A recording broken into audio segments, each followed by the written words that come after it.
Oui, il y a plusieurs difficultés. La première, c'est que en fait, ce que les gens ont envie d'éprouver quand ils sont au volant de leur voiture, c'est un sentiment de liberté. Donc toute contrainte, quelque part, va générer une frustration qui est difficile à accepter. Et en l'espèce, sur la limitation à 80 km/h, on voit dans une enquête deux attitudes. Une qui consiste à en contester le bien fondé, à ne pas ressentir que la vitesse soit à ce point un problème, et une autre qui consiste du coup à en contester aussi les motivations et à soupçonner que la vraie raison, c'est de vouloir accentuer les amendes et de remplir les caisses de l'État. Et c'est vrai qu'il y a une difficulté particulière par rapport à la vitesse.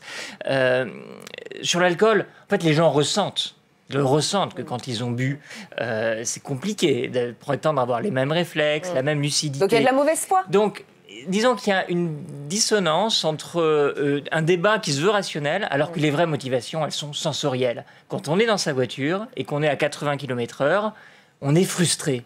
On voudrait aller plus vite, on a les moyens d'aller plus vite. La voiture nous dit qu'on peut aller plus vite, notre environnement nous dit qu'on peut aller plus vite et que le problème, c'est les autres. Donc c'est beaucoup plus difficile de s'approprier cette contrainte-là et on a plus vite fait d'incriminer le comportement des autres, l'alcool, le portable, qui est tout de suite identifié comme étant un problème, mais sur la vitesse, ça résiste.